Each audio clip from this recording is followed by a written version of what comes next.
D gang ನಿಂದ ರೇಣುಕಾಸ್ವಾಮಿ ಕೊಲೆ ಪ್ರಕರಣ ಸಂಬಂಧಪಟ್ಟಂತೆ ನಟ ದರ್ಶನ್ ರಿಲೀಸ್ ಆದ್ರೆ ನಾನು ಖುಷಿ ಪಡುತ್ತೇನೆ ಅಂತ ಹೇಳಿದ್ದಾರೆ. ಚಿತ್ರರಂಗ ಕಲಾವಿದನಿಗೆ ಕಳಂಕ ತಪ್ಪಿತ್ತು ಅಂತ ಖುಷಿ ಪಡುತ್ತೇನೆ. ವಿಸ್ತಾರ ನ್ಯೂಸ್ಗೆ ನಟ ಪ್ರಥಮ್ ಎಕ್ಸ್ಕ್ಲೂಸಿವ್ ಆಗಿ ಹೇಳಿಕೆಯನ್ನ ನೀಡಿದ್ದಾರೆ. ಕಲಾವಿದರನ್ನು ಕೇವಲ ಕಲಾವಿದರಾಗಿ ಅಷ್ಟೇ ನೋಡಿ, ಬಾಸ್ ಅಂತೆಲ್ಲ ಮನಸ್ಸಕ್ಕೆ ಹೋಗ್ಬೇಡಿ ಅಂತ ನಟ ಪ್ರಥಮ್ ಹೇಳಿದ್ದಾರೆ. ಅಷ್ಟೇ ಅಲ್ಲ, ಒಂದು ಸಂದೇಶವನ್ನು ಕೂಡ ಕೊಟ್ಟಿದ್ದಾರೆ. ಅವರು ನಿಮ್ಮ ತಂದೆ ತಾಯಿಯನ್ನ ಚೆನ್ನಾಗಿ ನೋಡ್ಕೊಳ್ಳಿ ಅಂತಾನು ಕೂಡ ಈ ಸಂದರ್ಭದಲ್ಲಿ ಹೇಳಿದ್ದಾರೆ. ಓಕೆ, ಈಗ ನಮ್ಮ ಜೊತೆ ನಟ ಪ್ರಥಮ್ ಅವರು ನೇರ ಸಂಪರ್ಕದಲ್ಲಿ ಜಾಯಿನ್ ಆಗಿದ್ದಾರೆ. ನಮಸ್ತೆ ಪ್ರಥಮ್ ಅವ್ರಿಗೆ. ನಮಸ್ಕಾರ ಮೇಡಮ್. ಎಸ್ ಪ್ರಥಮ್ ಅವರೇ, ಈ ಪ್ರಕರಣಕ್ಕೆ ಸಂಬಂಧಪಟ್ಟಂತೆ ನಿಮ್ಮ ಮೊದಲ ಪ್ರತಿಕ್ರಿಯೆ ವಿಸ್ತಾರ ನ್ಯೂಸ್ಗೆ. ಮೇಡಮ್, ಕಾನೂನು ಅದು ಕೆಲಸ ಮಾಡ್ಬೇಕಾದ್ರೆ ಅದ್ರ ಪಾಡಿಗೆ ಅದನ್ನ ಬಿಟ್ಬಿಡ್ಬೇಕು. ಇಷ್ಟು ಇನ್ವೆಸ್ಟಿಗೇಷನ್ ತುಂಬಾ ಸ್ಪೀಡಾಗಿ ನಡೀತಾ ಇದೆ, ಅವರೆಲ್ಲ ಮಾಡ್ತಾ ಇದಾರೆ ಅಂದಾಗ ಅವ್ರ ಪಾಡಿಗೆ ಅದು ಬಿಡೋದು ಬಿಟ್ಬಿಟ್ಟು ಇವರು ಸ್ಟೇಷನ್ ಹತ್ರ ಬಂದು ಇದೆಲ್ಲ ಮಾಡೋದು ನನಗೊಂಚೂರು ಬೇಸರ ಆಯ್ತು. ಅದ್ರ ಹೊರತಾಗಿ ಎಲ್ಲಾ ಕಡೆಯಿಂದ ಮಾಧ್ಯಮದವ್ರು ಅವ್ರ ಕೆಲಸ ಮಾಡ್ತಾ ಇದ್ದಾರೆ, ಕಾನೂನಾತ್ಮಕ ಪೊಲೀಸರು ಅವ್ರ ಕೆಲಸ ಮಾಡ್ತಾ ಇದ್ದಾರೆ, ಕೋರ್ಟಲ್ಲಿ ಲಾಯರ್ಸ್ ಅಥವಾ ಜಡ್ಜ್ ಏನ್ ಮಾಡ್ಬೇಕು ಅವ್ರ ಕೆಲಸ ಅವ್ರು ಮಾಡ್ತಾ ಇದ್ದಾರೆ. ವ್ಯವಸ್ಥೆ, ನ್ಯಾಯಾಂಗ ವ್ಯವಸ್ಥೆ ಮೇಲೆ ನಂಬಿಕೆ ಇದ್ದಾಗ ನಾವು ಯಾರನ್ನೂ ವಿರೋಧಿಸೋದು ಬೇಡ. ಒಬ್ರಿಗೆ ಅಧಿಕಾರ ಇದೆ ಅಂದಾಗ ಅವ್ರ ಅಧಿಕಾರದಲ್ಲಿ ಅದೇನು ಎನ್ಕ್ವೈರಿ ಮಾಡ್ಬೇಕು ಅದು ಎನ್ಕ್ವೈರಿ ಮಾಡ್ತಾ ಇರ್ತಾರೆ. ಎಲ್ಲ ಒಳ್ಳೇದಾಗುತ್ತೆ. ಒಳ್ಳೆ ರಿಸಲ್ಟ್ ಬಂದು ಕನ್ನಡ ಚಿತ್ರರಂಗಕ್ಕೆ ಒಳ್ಳೇದಾಗ್ಲಿ ಅಂತ ನಾನು ಕೇಳ್ಕೊಳ್ತೀನಿ. ಯಾಕೆಂದ್ರೆ 90 ವರ್ಷದಿಂದ ಬಂದಿರುವಂತ ಚಿತ್ರರಂಗ ಇಂಥ ಕೆಟ್ಟ ನ್ಯೂಸ್ಗಳಿಗೆ ಸೌಂಡ್ ಆಗೋದು ಬೇಡ ಅನ್ನೋದಷ್ಟೇ ನಮ್ಮ ಆಸೆ. ಆಮೇಲೆ 2-3 ದಿನದಿಂದ ನಿಮ್ಗೇನೋ ಬೆದರಿಕೆ ಕರೆಗಳೆಲ್ಲ ಬರ್ತಾ ಇದೆಯಂತಲ್ಲ, ಏನದು? ಅಯ್ಯೋ, ಬತ್ತನೇ ಐತೆ ಬಿಡಿ ಅದ್ರ ಬಗ್ಗೆ. ಏನು ಹೌದಾ? ಅದು ಹೆಂಗಾಗ್ಬಿಟ್ಟೈತೆ ನನ್ನ ಫೋನ್ ನಂಬರ್ನ ಅದು ಏನು ಮಾಡ್ಬಿಟ್ಟವ್ರೆ ಅಂದ್ರೆ, ಈ ಕಂಟ್ರೋಲ್ ರೂಮು ಅಥವಾ ಇದಕ್ಕೆ ಬರ್ತದಲ್ಲ, ಕಾಲ್ ಸೆಂಟರ್ ಕಾಲ್ ಬರ್ತವಲ್ಲ, ಸುಮ್ಮನೆ ಶುರು ಮಾಡ್ಕೊಬಿಟ್ರೆ. ನನಗೆಲ್ಲ ನಮ್ಮ ಆಫೀಸ್ ನಂಬರ್, ನನ್ನ ನಂಬರ್ಗೆಲ್ಲ ಮಾಡೋಲ್ಲ ಅವರು. ನನ್ನ ನಂಬರ್ ಯಾರ ಹತ್ರನೂ ಇಲ್ಲ. ಆಫೀಸ್ ನಂಬರ್ಗೆ ಫೋನ್ ಮಾಡಿ ಮಾಡಿ ಮಾಡಿ ಅದು ಮಾಡ್ತೀನಿ ಇದು ಮಾಡ್ತೀನಿ ಅಂತ ಹೇಳೋದಂತೆ. ನಾನು ನನ್ನೇ ತಲೆ ಕೆಟ್ಟು ರಿಸೀವ್ ಮಾಡಿ ಕೊಡಪ್ಪ ಇಲ್ಲಿ ಅಂತ ಹೇಳ್ಬಿಟ್ಟು ಕೊಟ್ಟೆ, ಇಸ್ಕಂಡೆ. ಏನಪ್ಪ ನಿಂದು ಅಂದೆ. ಅದಕ್ಕೆ ಅಲ್ಲೊಬ್ಬ ಪ್ರಥಮ ಹತ್ರ ಮಾತಾಡಬೇಕು ಅಂದ. ನಾನೇ ಹೇಳಪ್ಪ ಅಂದೆ. ಇಲ್ಲ ಪ್ರಥಮಕ್ಕೆ ಕೊಡಿ ಅಂದ. ನಾನೇ ಮಾತಾಡ್ತಾ ಅಂತ ಹೇಳು ಅಂದೆ. ಆಗ ಹೌದಾ, ಓಕೆ, ಎಲ್ಲಿದ್ದೀರಾ ಅಂದ. ಎಲ್ಲಿದ್ಯಾ ಅಂದ. ಎಲ್ಲ ಇದ್ದೀನಿ ಹೇಳಪ್ಪ ಅಂದೆ. ಯಾಕೆ ಅಂದೆ. ಹಿಂಗೆ ಹೊಡಿಬೇಕು ಅಂದ. ನಂಗೆ ಹೊಡಿಬೇಕಾ? ಯಾಕಪ್ಪ, ಏನ್ ಮಾಡ್ತಿದೆ ಅಂದೆ. ಏನ್ ವಿಚಾರ ಅಂದಾಗ, ಅದಕ್ಕೆ ಗೊತ್ತಿಲ್ಲ, ನೀ ಏನೋ ಬಾಸ್ ಕನ್ಬಿಟ್ಟಿದ್ಯಂತೆ ಅಂದ. ಬಾಸ್ ಅಭಿಮಾನಿಗಳಿಗೆ ಅನ್ಬಿಟ್ಟಿದ್ಯಲ್ಲ ನೀನು ಅಂದ. ನಾನು ಯಾವಾಗ ನಿಮ್ಮ ಅಪ್ಪ ಅಮ್ಮನ ಬೈದೆ ಅಂತ ಕೇಳಿದೆ. ಹೇ ಇಲ್ಲ ಹಂಗಲ್ಲ ಅದು ಅಂದ. ನೋಡಪ್ಪ, ಕರ್ನಾಟಕದಲ್ಲಿ ಕನ್ನಡ ಬಾಸು, ಕನ್ನಡಿಗರು ನಮಗ್ ಬಾಸು. ನೀನು ಕನ್ನಡಿಗ ಆಗಿನ ಅಂದೆ. ಹೌದು ಅಂದ. ಮತ್ ನೀನೇ ನನಗ್ ಬಾಸು, ನಿಮ್ಮ ಅಪ್ಪ ಅವ್ವ ನಿನಗ್ ಬಾಸು. ನಾನು ಯಾವಾಗ ನಿಮ್ಮ ಅಪ್ಪ ಅಮ್ಮನ ಬೈದಿದ್ದೆ ಹೇಳು, ನಿಮ್ ಬಾಸಿಗೆ ನಾನು ಯಾವಾಗ ಬೈದಿದ್ದೆ ಹೇಳಪ್ಪ ಅಂದೆ. ಇಲ್ಲ ಅದು ಹಂಗಲ್ಲ, ಅದು ಹಿಂಗೆ ಹಂಗೆ ಹಿಂಗಂತ ಏನನ್ನ ಹೇಳಕ್ ಶುರು ಮಾಡ್ದ. ಸಮಾಧಾನ ಮಾಡಿ ಕಳಿಸ್ತೆ. ನೋಡಪ್ಪ, ಒಂದು ಒಳ್ಳೆ ಕೆಲಸ ಮಾಡು, ಕಲಾವಿದರಾಗಿ ನೋಡು. ಸ್ಟೇಷನ್ ಹತ್ರ ಓಡಾಡೋದು, ನಮ್ಗೆ ಓಡಾಡೋ ರೋಡ್ ಅದು, ಅದನ್ನ ಬ್ಲಾಕ್ ಮಾಡಿ ಇಟ್ಕೊಂಡಿದ್ದೆ. ಹಂಗೆಲ್ಲ ಮಾಡ್ಬೇಡ ಕಣಪ್ಪ, ನಿಂಗೆ ಒಳ್ಳೇದಾಗ್ಲಿ ಅಂತ ಹೇಳ್ದೆ. ಸರಿ ಅಣ್ಣ, ಸಾರಿ ಅಣ್ಣ, ನಂಗೆ ಗೊತ್ತಾಗದೆ ಫಸ್ಟ್ ಏನೇನೋ ಹೇಳ್ಕೊಬಿಟ್ರೆ ಹಂಗೆ ಆಗೋಯ್ತು ಅಂದ. ಸೊ ಒಬ್ಬನ್ ತಿದ್ಬೋದು, 500 ಜನ ತಿದ್ದಕ್ಕಾಯ್ತದ? ಅದೇ ಕೆಲಸ ಮಾಡಿ ಇಟ್ಕೊಬಿಟ್ಟವ್ರೆ. ಯಾವ್ದೋ ಗ್ರೂಪಲ್ಲಿ ಏನೋ ನೋಡ್ತಾವ, ಇದೇನೋ ಆ ಕಡೆ ಕೂತಿರ್ತಾರೆ. ನಾನು ಹೇಳೋದಿಷ್ಟೇ, ಯಾರಿಗಾರು ಬೇಸರ ಇದ್ರೆ ನಮ್ಮ ಕರ್ನಾಟಕದಳಿಯ ಸಿನಿಮಾನ ನೋಡಬೇಕು, ನೋಡಿ ಆಶೀರ್ವಾದ ಮಾಡಿ. ಯಾರಿಗಾರು ಬೇಸರ ಇದ್ರೆ ಅಂಧಾಭಿಮಾನಿಗಳಿಗೆ ಒಂದು ಮಾತು ಹೇಳ್ತೀನಿ, ಅದೇ 150 ರೂಪಾಯಿ ದುಡ್ಡನ್ನ ರೇಣುಕಾಸ್ವಾಮಿ ಹೆಂಡತಿ ಸಹನಂಗೆ ಕೊಡಿ. ಅಷ್ಟೇ ನಾನು ಕೇಳ್ಕೊಳ್ಳೋದು. ನನ್ನ ಮೇಲೆ ಕೋಪನ ಸಹನಂಗೆ ದುಡ್ಡು ಕೊಡೋದ್ರ ಮೂಲಕ ತೀರಿಸ್ಕೊಳ್ಳಿ.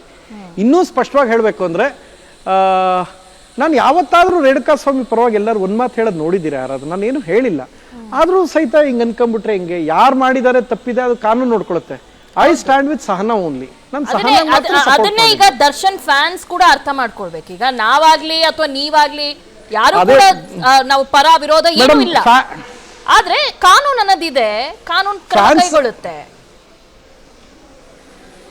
ಫ್ಯಾನ್ಸ್ ಹಂಗ್ ಮಾಡಲ್ಲ ಮೇಡಮ್, ಅಂಧಾಭಿಮಾನಿಗಳಷ್ಟೇ ಹಂಗ್ ಮಾಡೋದು. ಅವ್ರಿಗೊಂದಷ್ಟು ಹೇಳಿದೀನಿ ನಾನುವೆ, ಬುದ್ಧಿ ಕಲ್ತ್ಕೊಂಡ್ರಪ್ಪ ಅಂತ. ನಿಮ್ಮ ಅಭಿಮಾನ ಇದ್ರೆ ಕನ್ನಡ ಸಿನಿಮಾಗಳನ್ನ ನೋಡೋದ್ರ ಮೂಲಕ ತೀರಿಸಿ.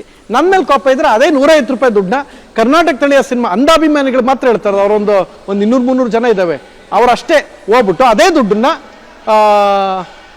ಅವ್ರ ಸಹನನ ಅಕೌಂಟ್ಗೆ ಹಾಕೋದ್ರ ಮೂಲಕ, ಗೂಗಲ್ ಪೇ ಮಾಡೋದ್ರ ಮೂಲಕ ನಿಮ್ಮ ಕೋಪವನ್ನ ತೀರಿಸ್ಕೊಳ್ಳಿ ಅಂತ ಹೇಳ್ತಾ ಇದ್ದೀನಿ. ಇನ್ನೇನು ಹೇಳಿ? ಹೌದು, ಕಲಾವಿದರನ್ನ ದೇವ್ರು ಮಾಡಬಾರ್ದು. ಇವರು ಕಲಾವಿದರನ್ನ ದೇವ್ರು ಮಾಡಿ ಇಟ್ಕೊಬಿಡ್ತಾರೆ. ಅವ್ರಿಗೆ ನಮ್ಮಂಗೆ 2 ಕಣ್ಣು, 2 ಕೈ, 2 ಕಾಲು, ಒಂದೇ ತಲೆ, ಒಂದೇ ಆರ್ಟ್. ನಿಮ್ಗೆ ಪ್ರತಿ ಬಾರಿನೂ ಕರೆ ಮಾಡೋರೆಲ್ಲ ಧಮಕಿ ಆಗ್ತಾನೆ ಇರ್ತಾರ ಏನು? ಈ ಹಿಂದೆನೂ ಕೂಡ ನಿಮ್ಗೆ ಅವಾಗವಾಗ ಬರ್ತಾ ಇರುತ್ತೆ? ಇಲ್ಲಪ್ಪ, ಈ ಸಲ ಮಾಡಿದ್ರು. ಅದಕ್ಕೆ ನಾನೇನು ಬೇಡ ಅಂತ ಹೇಳ್ದೆ ಅವೆಲ್ಲ ಯಾಕೆ ಅಂತ. ಆಮೇಲೆ ಮೇಡಮ್, ನಾನಂತೂ ಪೊಲೀಸ್ಗೆ ಇಷ್ಟ ಹೇಳಿದ್ದು, ಯಾವುದೇ ಕಾರಣಕ್ಕೂ ಯಾರನ್ನೂ ಅರೆಸ್ಟ್ ಮಾಡಬೇಡಿ ಅಂತ ಹೇಳಿದ್ದೀನಿ.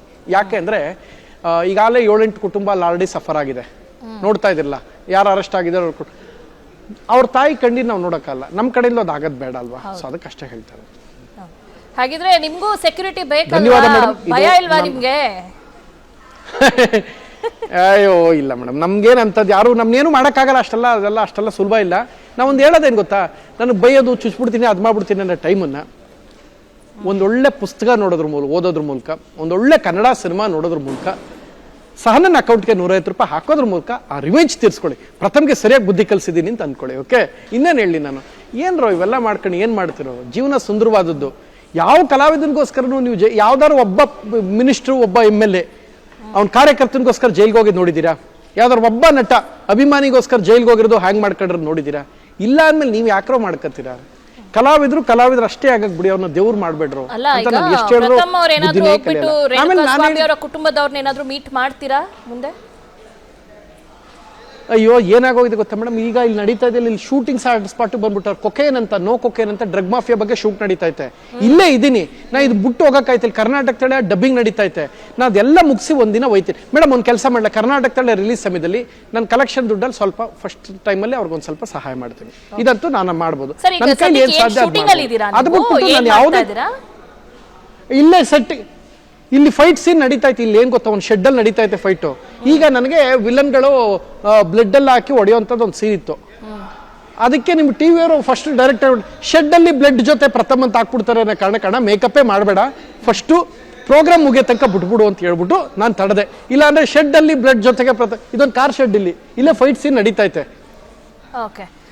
ಹಾಕ್ಬಿಡ್ತಾರೆ ಅನ್ನೋ ಕಾರಣಕ್ಕೆ ಏನೂ ಆಗಿಲ್ಲ. ಓಕೆ ಸರ್, ಈಗ ದರ್ಶನ್ ಅವ್ರನ್ನ ಬ್ಯಾನ್ ಮಾಡಬೇಕು ಅಂತ ಹೇಳ್ತಾ ಇದ್ದಾರೆ, ಇದ್ರ ಬಗ್ಗೆ ನಿಮ್ಮ ಪ್ರತಿಕ್ರಿಯೆ ಏನು? ಬೇಡ ಮೇಡಮ್, ಛೇ ಬ್ಯಾನ್ ಮಾಡಬಾರ್ದು ಸರ್, ಹಂಗೆಲ್ಲ ಮಾಡಬಾರ್ದು ಮೇಡಮ್. ಯಾಕೆ ಅಂದ್ರೆ ಒಬ್ಬ ಕಲಾವಿದನ್ನ ಬ್ಯಾನ್ ಮಾಡೋದು ಹೆಂಗ್ ಗೊತ್ತಾ, ಒಬ್ಬ ಮೇಜರ್ನ ಇದು ಮಾಡ್ದಂಗೆ, ಕೋರ್ಟ್ ಮಾರ್ಷಲ್ ಮಾಡ್ದಂಗೆ ಮಾಡಬಾರ್ದು. ಹಂಗೆ ದರ್ಶನ್ ಅವರು ನಮ್ಮ ಕಲಾವಿದ, ಅವರು ಫಸ್ಟ್ ಕಾನೂನು ತೀರ್ಪಲ್ಲಿ ಬಿಡಿ, ಅದು 4-5 ವರ್ಷ ನಡೀತೆ. ನೀವು ಬ್ಯಾನ್ ಅಂತ ಮೊದಲೇ ನೀವು ಯಾರು ಹೇಳಕ್ಕೆ, ಬ್ಯಾನ್ ಯಾರು ಮಾಡಬೇಕು, ಯಾಕೆ ಮಾಡ್ತೀರಾ? ಮಿಲನ ಪ್ರಕಾಶ್ ಸಿನಿಮಾ ಇದೆ ರೀ ಡೆವಿಲ್, ಅವರು ಒಬ್ಬ ನಿರ್ಮಾಪಕ. ಅದ್ರ ಬದಲು ಕಾನೂನು ಪ್ರಕಾರ ಶಿಕ್ಷೆ ಆಗಲಿ, ಅದೇನು ತಪ್ಪಾಗಿದ್ರೆ, ತಪ್ಪಿಲ್ಲ ಅಂದ್ರೆ ಬಿಟ್ಬಿಡಿ ಮೇಡಮ್. ಅವ್ರು ಹೊರಗಡೆ ಬಂದ್ರೆ I am the happiest person. ಯಾಕೆ ಹೇಳಿ, ನನ್ನ ಚಿತ್ರರಂಗಕ್ಕೆ ಹಿಡಿದಂತಹ ಗ್ರಹಣ, ಅವಮಾನ, ಕಪ್ಪು ಚುಕ್ಕೆ ದೂರ ಆಗಿ ದರ್ಶನ್ ಸರ್ ಹೊರಗಡೆ ಬಂದಿದ್ದಾರೆ, ಖುಷಿ ಪಡ್ತೀನಿ. ನೀವು ಅಂಧಾಭಿಮಾನಿಗಳು ಒಂದು 5-6 ಜನ ಹಂಗೆ ಮಾಡ್ತಾ ಇದ್ದೀರಾ, ಅದು ಮಾಡೋದು ಬಿಟ್ಟು ಒಳ್ಳೆ ಬುದ್ಧಿ ಕಲ್ತ್ಕೊಳ್ಳಿ. Thank you. Okay sir, thank you, ಒಂದು ಒಳ್ಳೆ ಸಂದೇಶವನ್ನು ಕೊಟ್ಟಿದ್ದಕ್ಕೆ ಥ್ಯಾಂಕ್ ಯು ಪ್ರತಿಮಾ ಅವರೇ. ಅನುಕ್ಷಣದ ಸುದ್ದಿಗಳಿಗಾಗಿ ವಿಸ್ತಾರ ನ್ಯೂಸ್ ಯೂಟ್ಯೂಬ್ ಚಾನೆಲ್ ಸಬ್ಸ್ಕ್ರೈಬ್ ಮಾಡಿ. ಹೊಸ ಸುದ್ದಿಗಳ ನೋಟಿಫಿಕೇಶನ್ಗಾಗಿ ಬೆಲ್ ಐಕಾನ್ ಕ್ಲಿಕ್ ಮಾಡಿ.